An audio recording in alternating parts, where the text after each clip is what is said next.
Rags in the market. The alien market was full of life. Bright lights, loud voices, and strong smells of strange foods. People from many planets shouted to sell their goods. Some offered fresh fruit. Others showed off tools, clothes, or glowing machines. But no one noticed the small alien girl standing at the edge of the market. Her feet were bare. Her skin was pale and marked with dust. She wore only a torn dress, thin and dirty. She stood still, looking at the food stalls. Her hands were shaking. Her eyes were wide with hunger. A small growl came from her stomach, but she did not beg.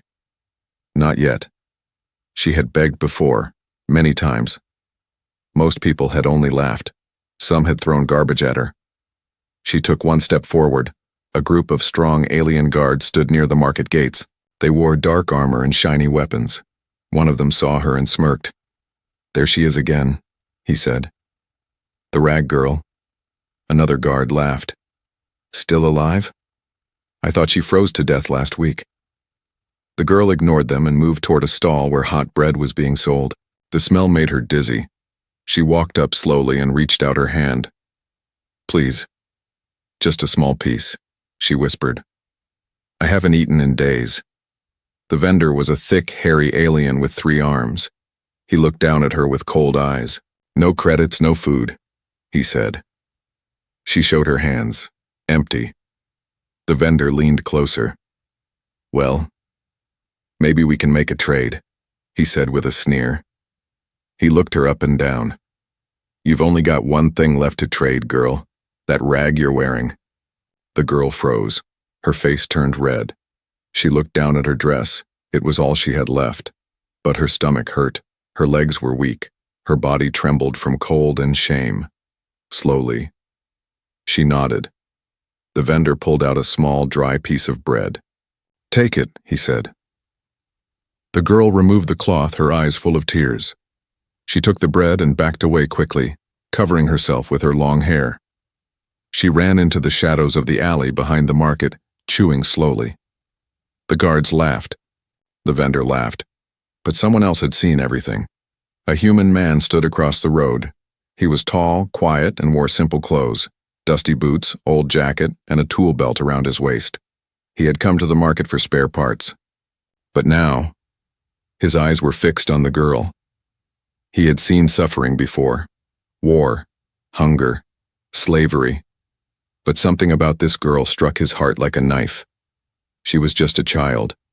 She had no voice, no family, no protection. And now, no dignity. The human's hand clenched into a fist. Later that evening, the girl sat behind a trash bin, curled up, holding the bread tight against her chest. She was not crying. She had no tears left. She simply stared at the wall, her body cold and sore. Suddenly, she heard footsteps. Her body tensed. The human stood in front of her, silent. She looked up with fear. "I have nothing left," she said. "Please, don't take anything from me." But the man didn't speak. He knelt down and pulled something from his jacket, a long coat.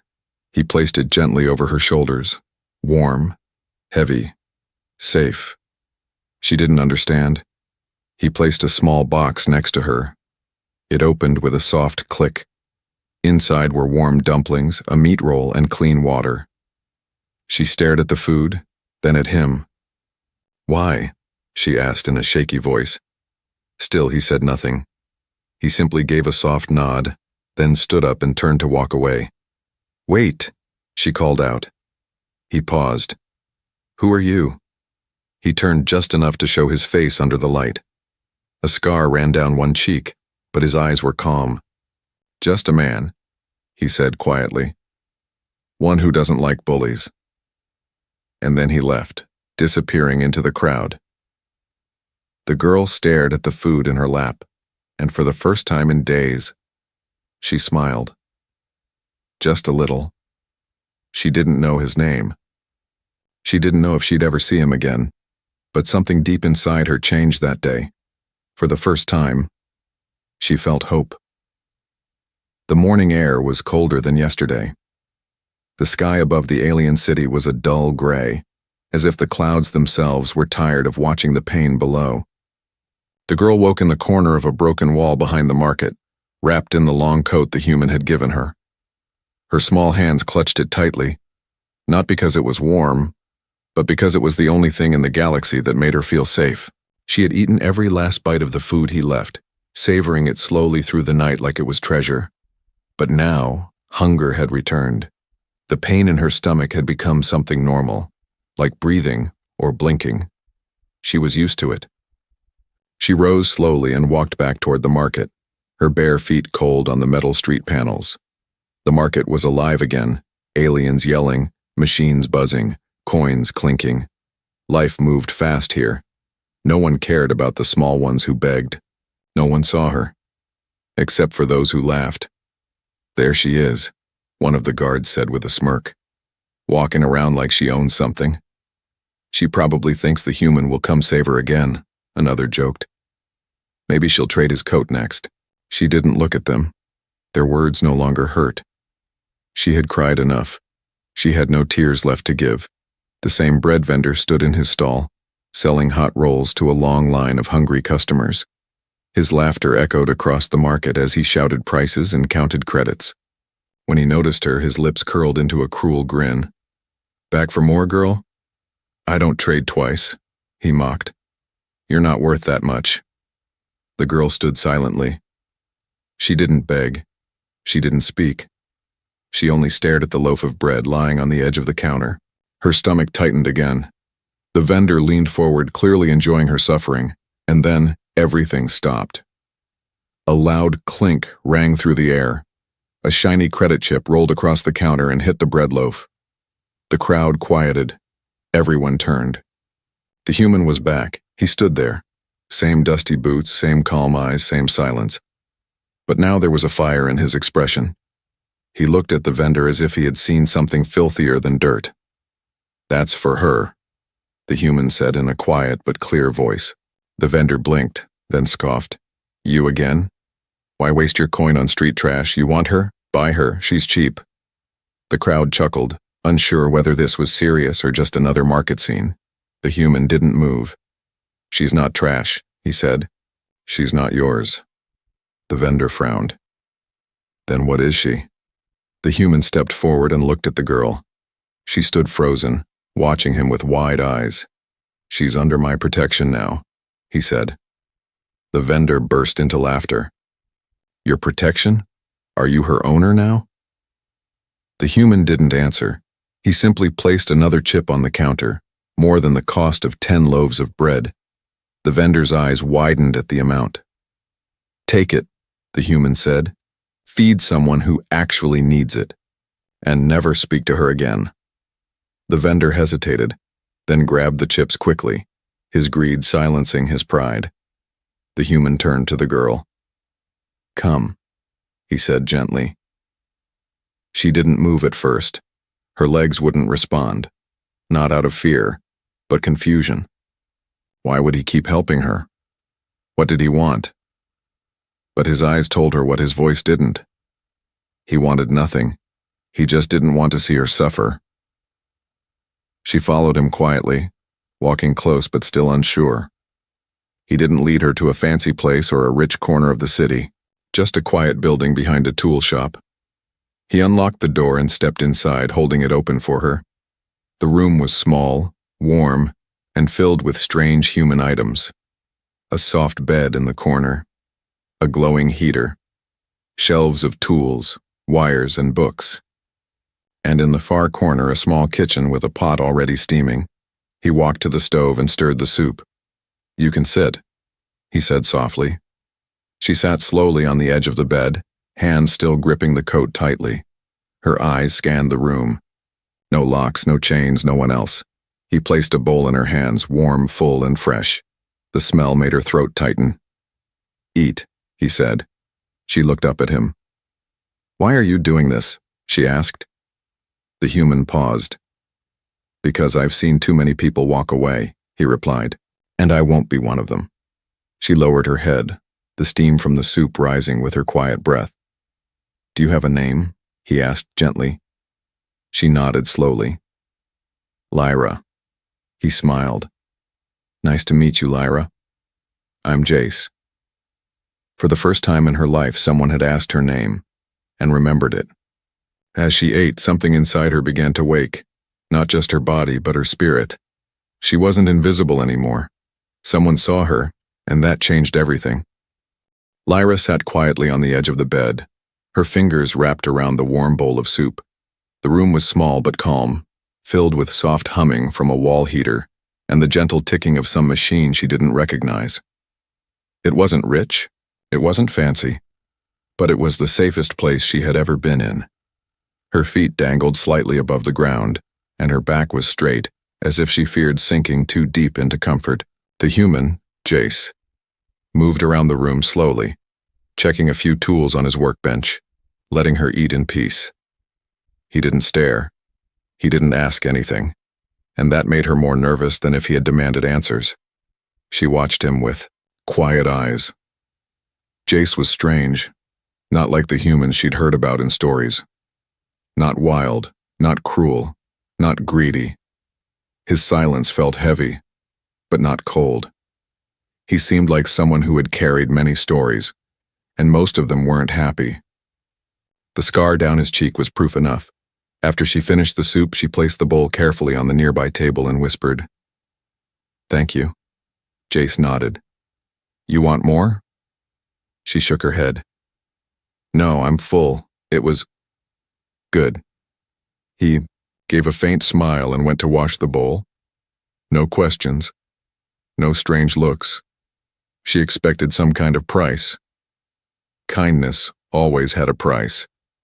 At least that's what life had taught her. But nothing came. Not even a hint of it. She pulled the coat tighter around her and finally spoke again.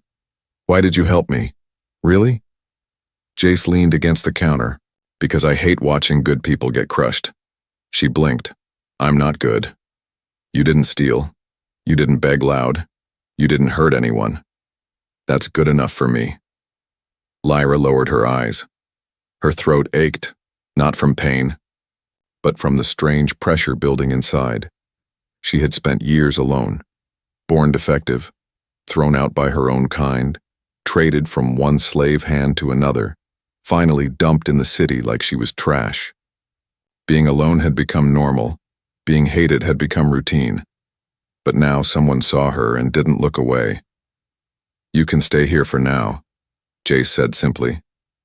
"I don't have much, but the bed's warm, and there's food. You don't owe me anything." Her eyes widened. "Nothing?" "Nothing," he repeated. The word echoed in her heart. Nothing. No price, no trade, no hidden deal. Just safety. Her fingers trembled as she touched the blanket on the bed. She remembered nights curled against freezing walls, the sound of rats, the fear of being dragged away.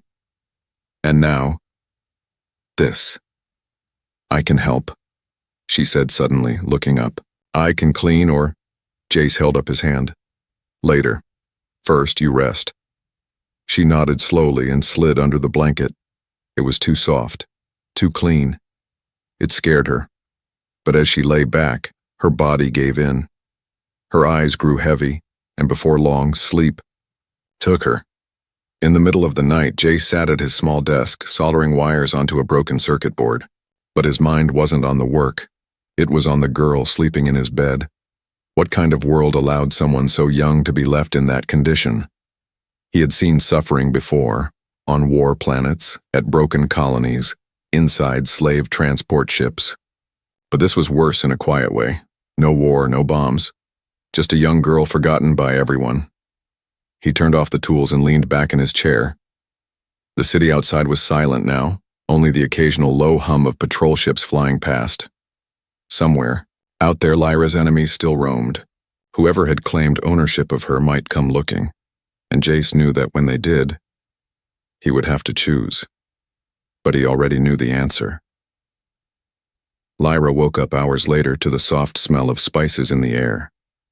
She opened her eyes and saw a small plate of warm food on the table beside her. Jace wasn't in the room, but his jacket was hung neatly near the door. A small note was beside the plate. Be back soon. Lock the door. Eat well. J. She smiled without realizing it. It was the first time anyone had ever written her a note. She ate slowly, savoring every bite, then stood and walked around the room. On the wall were old photographs.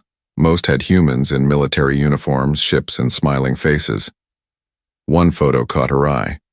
A younger Jace stood beside a small alien child, holding her hand. Both were laughing. But the photo was cracked. She touched it gently. "Who were you?" she whispered to herself.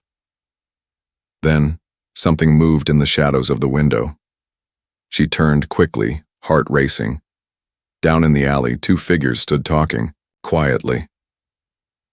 One of them pointed toward the building. She stepped back from the window, heart pounding. Her body went cold. Someone had found her, and Jace wasn't here. Lyra backed away from the window, her breath caught in her throat. The two figures in the alley had looked ordinary at first glance, but their eyes had scanned the building too carefully. Their posture, their whispering, their quiet movements. It all felt wrong. She had lived among shadows long enough to know when danger was near. And now, it was near again. Her fingers trembled as she reached for the door. It was locked, just like Jace's note had said. She tried to stay calm. He had helped her once, he would come back. But what if they got in first? She stepped away from the door, then quickly turned off the room lights. Darkness filled the space. Only the dim light from the heater flickered in the corner, casting soft red shadows across the walls. She pressed herself into the far corner of the room and clutched the coat tighter around her. Every second felt longer than the last. Her mind raced. Were they slavers, bounty hunters, or worse, those who had once owned her? She remembered them clearly. Harsh voices, sharp hands, days locked in cages, nights chained to cold walls. She had begged them for mercy once, and they had laughed. They didn't see her as a person, only as property, a broken thing, worth nothing but labor or humiliation. Her chest tightened as the memories flooded back. She had hidden those parts deep inside, buried beneath silence and survival. But now, as fear clawed at her again, everything came back. The shame, the helplessness, the voice that whispered, "You are nothing." A sound came from the hallway. Footsteps. Lyra held her breath, but then the door clicked and she heard a familiar voice whisper, "It's me." Jace. She jumped to her feet and rushed toward him. He stepped inside quickly and shut the door behind him, locking it twice. His eyes swept the room, finding her in the dim light. "You're okay?" he asked. She nodded, her voice shaking. Someone was outside. Two of them. "I saw," he said. "I think they were looking for you." Her lips trembled. "I knew they'd come. I knew this wouldn't last." He stepped closer. "Nothing's going to happen to you. Not while you're here, but you don't understand," she whispered. "I'm not worth it. I'm not someone you risk your life for. I'm broken." Jace's face changed, not with anger, but with something deeper, something like pain. He reached out but stopped a few inches from her shoulder. "Do you think you're the only one who's felt that?" She looked up at him, confused. He sat down on the edge of the bed and stared at the floor. "I've seen soldiers cry for their mothers before dying. I've seen children sold because they were born the wrong color. I've seen planets burned and people blamed for surviving. You're not broken, Lyra, you're hurt, that's not the same." She stood there in silence, unsure what to say. "You're not what they said you are," he added. "You're not their shame, you're their loss." Her lips parted, but no words came. For so long, no one had spoken to her like this. They had talked at her, ordered her, punished her. But this man, this strange, quiet human, he saw past the dirt, the hunger, the past. He didn't see trash. He saw a person. A tear rolled down her cheek before she even realized she was crying. "Why are you like this?" she asked softly. Jace leaned back and looked at her gently. Because a long time ago, someone saved me, too. She blinked. What happened? He didn't speak for a while. Then he said, I was a soldier. Got left behind after a crash, wounded, bleeding, alone. I should have died. But a family from another world, aliens, took me in, fed me, hid me. They had nothing but gave me everything. I never forgot that. Lyra sat down beside him. Not too close, but closer than before. And now? You're returning it? He nodded. In a way. She pulled the coat tighter around her shoulders. They'll keep coming. Then let them, he said calmly. We'll be ready. For the first time, the word we made her feel stronger. She looked at her hands, still rough, still small, but, for once, not shaking, not hiding. I want to help, she said. Not just sit and eat your food, I want to learn, fix things, like you do. Jace gave a slow nod. All right, you can start tomorrow. But tonight you rest. Lyra leaned back against the wall and let out a soft sigh. The shadows outside still moved and danger still whispered from the dark. But in this room, in this moment, she didn't feel like a slave anymore. She felt like someone who might have a future.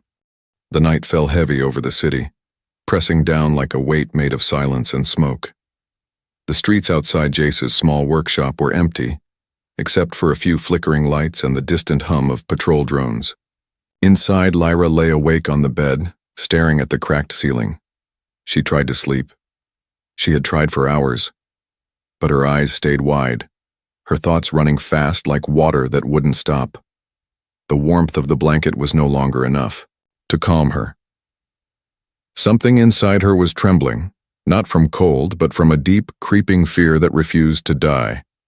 Jace was in the next room, fixing a broken navigation board. The sound of light tapping and soft electric sparks filled the air, but then it stopped. She sat up. Jace? She called softly. Yeah, he answered, coming into view. He looked tired, but calm. You okay? I don't know, she admitted. I feel like something is coming. He didn't laugh. He didn't tell her to stop worrying. He just nodded once and said, Me too. Those words made her blood run cold. He went to the table and pulled out a small case. Inside were tools, a few flash grenades and a short-range stun gun. He handed her a thin silver rod. It's a signal stick, he explained. If I tell you to run, you press the middle button. It sends out a distress beacon. Someone will come. Lyra stared at it. I don't want to run. Jace crouched in front of her, his voice low but steady. You may have to. Not because you're weak, but because you're important. That word, important, it felt strange in her ears. No one had ever used it for her before. Suddenly, they both froze. A sound outside. Soft, quick, then gone. Jace moved toward the door quietly and looked through a small slit in the wall. His jaw tightened. Two of them, he whispered. Same ones from earlier. They're watching the door, waiting. Lyra's heart pounded. Her grip on the signal stick tightened. What do they want? She asked. Probably to take you back, Jace replied, or silence you forever. She looked at the door. Just a few feet of wood and steel between her and her nightmares. Jace grabbed his toolkit and started unscrewing a panel on the back wall. There's an old escape tunnel behind this, he said. It leads to the next block. I haven't used it in years, but it still works. Lyra stood, legs shaky. What about you? I'll slow them down. You go. No, she said louder than she meant to. I'm not leaving you behind. Jace looked at her for a long second, then smiled. I didn't think you would. Good, then let's make a stand. He handed her a small flash disk. If they come in, press this and close your eyes. She nodded. Her chest felt tight, but this time it wasn't just fear. It was something else. A fire. A need to fight.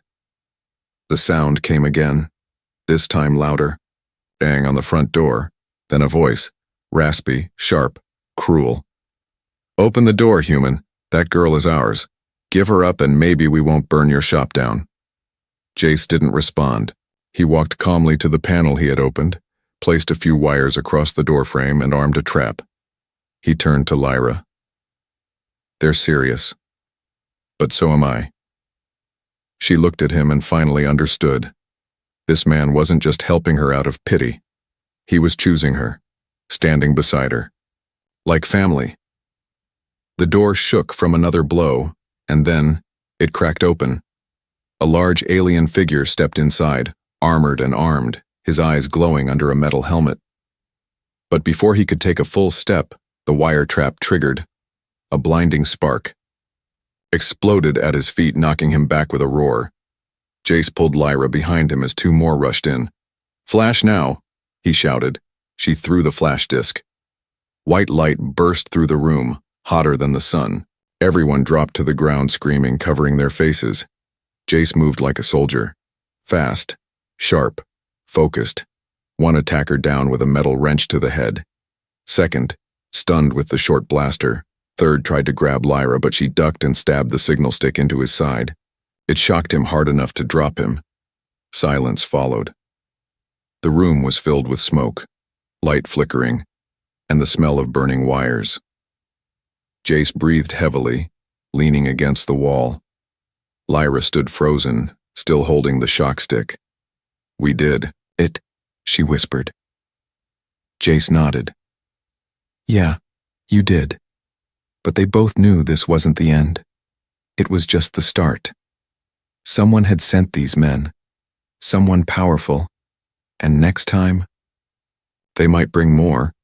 But Lyra wasn't the same girl anymore.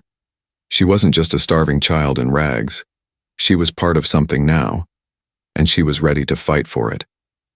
Morning light spilled through the cracks in the metal shutters, soft and golden, like it didn't know what happened during the night. The room still smelled of smoke and burned wires. Pieces of broken weapons and flash-burned tools lay scattered across the floor. But inside the small workshop, something had changed. The fear that had once ruled Lyra's heart had begun to fade, replaced by something fragile, but real. Safety. Trust. A quiet beginning of hope. Lyra stood by the sink, carefully washing her hands. There was dirt under her nails, blood on her sleeve, and a scratch on her cheek. But she didn't care. Her hands were strong now. Shaky, yes, but no longer useless. Last night she had fought. Not run, not begged. Fought. And survived. Jace sat at the bench, working quietly on a broken drone leg. His brow was furrowed, but his shoulders were relaxed. He had slept sitting up, keeping watch near the door. He hadn't said much since they cleaned up the mess from the attackers, but his silence wasn't cold. It was thoughtful, respectful. "You don't talk much," Lyra finally said as she dried her hands. Jace glanced up. "I talk when I need to," she smiled faintly. "Then you're going to hate this, because I have a lot to say today." He chuckled under his breath. "Go on." She moved closer, sitting on a small stool beside him. "I've never stayed in one place this long, without someone trying to hurt me. That's not something anyone should get used to." "I think I was getting used to it," she said softly. "But last night, when I saw you fight for me, and when I fought too, I felt like I was alive again." Jace paused his work and looked at her. "You were never dead, Lyra. You were just surviving. Now you're starting to live." She nodded, eyes wet but no tears falling. "I want to do more. I want to be useful. I want to learn." He picked up a small circuit chip and handed it to her. "Then let's start with something easy. This is a stabilizer board. See those lines? That's where power runs through. If one line is broken, the whole system fails." She studied the chip carefully. "Like people." He raised an eyebrow. "How?" She looked up. "If one part of you is broken, it doesn't matter if everything else is fine. You stop working, You stop trusting. You stop hoping. Jace gave a small nod. True. But broken things can be fixed. Even people? He handed her a small tool. Try soldering that line. Let's find out. She took the tool carefully and leaned in. Her hands were slow, unsure, but focused. He didn't guide her too much. Just watched, corrected when needed, and let her try again when she made a mistake. By the end of the hour, the chip was glowing. Good job, he said. A smile spread across her face. An honest, wide smile. It felt strange on her lips but warm in her chest. For the first time in years, Lyra laughed. Not because she was hiding fear. Not because someone told her to. But because she felt light inside. Later, as they shared a small meal, Jace pulled out a data pad and tapped a few screens. You need papers, he said. Official ID, something that says you're not property. If the wrong patrol finds you without it, they can take you away again. Lyra's smile faded. Is that easy to get? No, he said. But I know someone who owes me a favor. Her eyes widened. You'd do that for me? Jace looked serious now. I said I wouldn't walk away, I meant it. She looked down, voice quiet. Even after last night. You're not scared I'll bring trouble? I am, he admitted. But I'm more scared of a world where everyone like you is left alone. There was a knock on the door. This time, both of them stood quickly, hands reaching for tools, for sticks, for anything. But then a soft voice came from the other side. It's Mira. I'm a friend. Jace relaxed slightly. That's the one I called. She's the ID fixer. He opened the door to a tall alien woman with soft blue skin and sharp, kind eyes.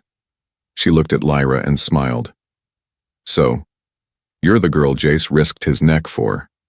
Lyra stood straight. Yes, and I'm ready to earn my place. Mira grinned. Good answer. Let's begin. That night, as the sky turned dark again, Lyra sat by the window. The city still moved, still hummed with danger and noise.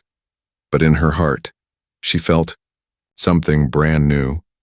Belonging. The ghosts of her past still whispered. But now she had voices around her that were louder. Jace's steady calm, her own new courage, and the quiet beat of hope growing stronger each day. She still wore the human's coat, but now she wore it like armor. And for the first time she smiled, without fear. The next morning came quietly. No shouting, no running, just the peaceful sound of a city waking up beyond the metal walls. Inside the workshop, Lyra stood in front of the mirror, an old, cracked piece of glass hanging by a wire. She didn't recognize the girl staring back. Not fully. The dirt was gone from her face. The bruises had faded. Her eyes, once dull and afraid, now held something sharper. Something like fire. And most of all, she stood straighter, shoulders back as if she no longer had to hide from the world. Behind her, Jace poured 2 cups of hot tea and placed one on the table beside a pile of fresh documents. Her name was on them. Her picture, too. Official, clean, real. For the first time in her life, Lyra existed on paper. She had proof now that she was not property. She was not a number. She was someone. I don't know how to thank you, she said quietly, taking the cup. You already did, Jace replied. You survived. You kept going. Before she could say more, a knock came at the door. Not soft. Not polite. 3 sharp bangs. Jace stood slowly. His hand moved to the side of the table where a wrench sat. Just in case. Stay here, he told her. Lyra's heart began to race again. She hated how quickly fear came back. Jace opened the door.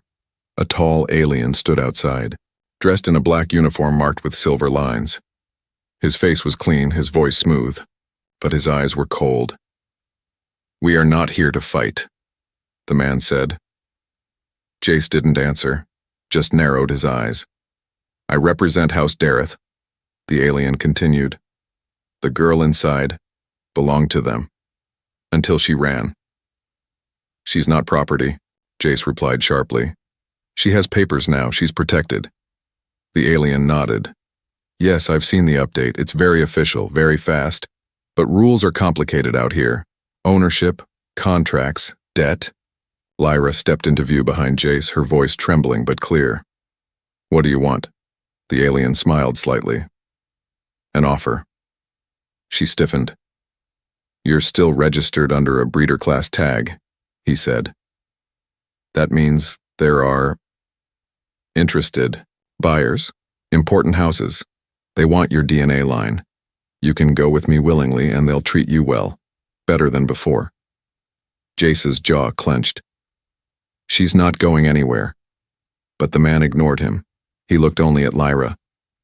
Or, you can stay. But understand this. If you refuse this offer, House Dareth will place a block on your name. No employer will hire you. No station will take you. You'll live like a shadow. And this man, he nodded at Jace, he'll suffer for harboring you. We'll see to it. The threat was clear. Jace stepped forward, fury rising in his voice. She's free. And if you try anything, Lyra touched his arm gently. Let me talk to him. Jace hesitated, then stepped aside. She walked up to the alien calmly, coat wrapped around her like a queen's robe. She looked him in the eye. You think I'm still the same girl you threw away in the market. I'm not. You think this place will protect you? He said coldly. No, she said. I will protect me now. I have people, I have a name, I have a life. You're just a runaway, he spat. She leaned in close. And yet, you came to offer me a deal. That means you're afraid. His face twitched. Tell House Dareth, she said slowly. If they ever come near me or Jace again, I will burn every record of their bloodline from the data towers myself. The man's lips parted, stunned. She turned and walked back inside. Jace shut the door. The silence that followed was heavy, then peaceful. She stood still for a moment, her back against the door, breathing deeply. Jace looked at her. That was impressive. I didn't even shake, she said with a small smile. Yes, you did, he said. But you did it anyway. That's what makes you strong. She looked at him for a long moment. I don't want to leave here. You don't have to. I don't want to just be someone you helped. I want to stay. He paused. As what? She stepped forward, lifting her chin. As your partner. In the workshop. In life. Whatever this is. I want to build it with you. He smiled. Soft, real, full of respect. Then let's build it together. That evening, Lyra sat on the rooftop, legs swinging over the edge. Jace sat beside her, watching the stars blink into the sky one by one. Below them, the city buzzed with life, but they were above it now, together. The girl who had once traded her clothes for food now wore pride like armor, not because someone saved her, but because someone believed in her, and she believed back.